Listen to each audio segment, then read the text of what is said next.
प्रिय विद्यार्थियों, education planet channel Lahore पर आपका स्वागत है। आज के इस वीडियो में कक्षा 7 हिंदी की पुस्तक वसंत, उसका अध्याय 3 हिमालय की बेटियां। इस निबंध के हम पाठ्यपुस्तक के प्रश्नोत्तर इस वीडियो में कर रहे हैं। तो प्रश्न नंबर 1 से हम प्रारंभ करते हैं। पहला प्रश्न है, नदियों को माँ मानने की परंपरा हमारे यहाँ काफ़ी पुरानी है, लेकिन लेखक नागार्जुन उन्हें और किन रूपों में देखते हैं?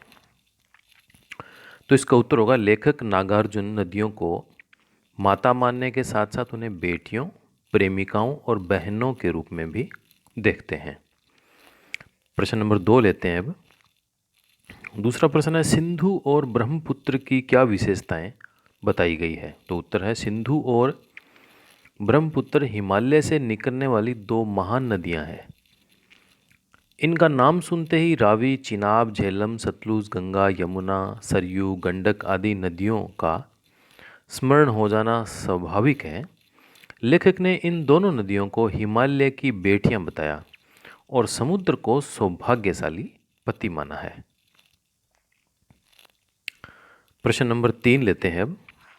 काका कालेलकर ने नदियों को लोक माता क्यों कहा है? उत्तर है, काका कालेलकर ने नदियों के प्रति श्रद्धा भावना होने के कारण उन्हें लोक माता कहा है। नदियां मनुष्य की माता के समान ही स्नेह से पालन करती आ रही है। प्यास बुझाने के साथ ही ये खेतों की सिंचाई करके जनता को अन्न दान भी करती है। इसलिए काका कालेलकर का उन्हें लोक माता बताना सर्वथा उचित है। प्रश्न नंबर 4 लेते हैं अभी। हिमालय की यात्रा में लेखक ने किन किन की प्रशंसा की है? तो उत्तर है, हिमालय की यात्रा में लेखक ने नदियों की सबसे अधिक प्रशंसा की है। इनमें भी सिंधु और ब्रह्मपुत्र का विशेष उल्लेख किया है। इसके साथ साथ उसने हिमालय का एक दयालु पिता और पर्वतराज कहकर तथा समुद्र को हिमालय की बेटियां बताया और उन्हें सौभाग्यशाली बताया।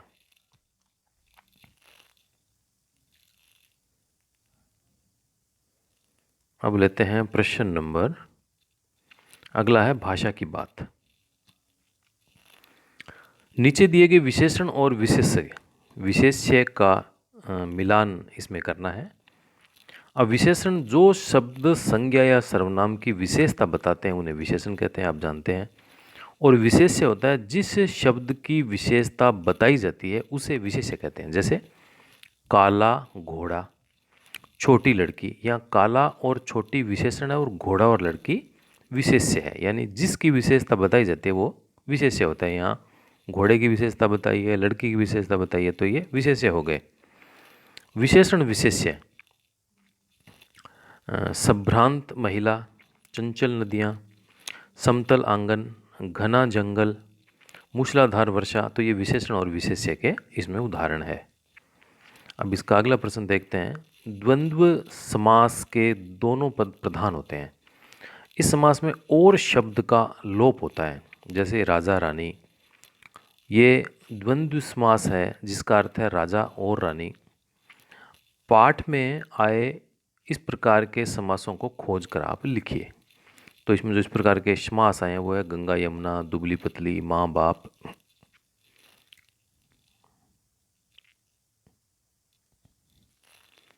प्रश्न नंबर 3 देखते हैं अब।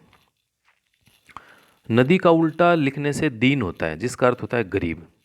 आप भी 5 ऐसे शब्द लिखिए जिसे उल्टा लिखने पर सार्थक शब्द बन जाए। प्रत्येक शब्द के आगे संज्ञा का नाम भी लिखिए, जैसे नदी, दीन।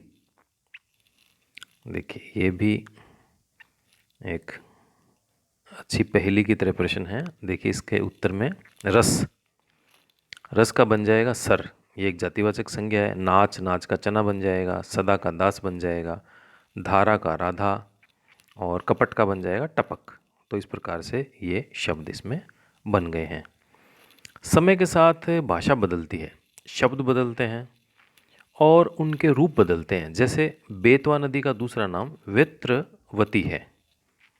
तो इसी प्रकार से सतलुज इसका शतद्रुम, और रोपड़ का रूपपुर, झेलम वितस्ता, और चिबाब, विपाशा, अजमेर, अजयमेरू, बनारस, वाराणसी। तो इस प्रकार से ये समय के साथ में भाषा बदलती है, शब्द बदलते हैं और उनके रूप भी बदलते हैं। तो इस प्रकार के कुछ उदाहरण हमने देखें।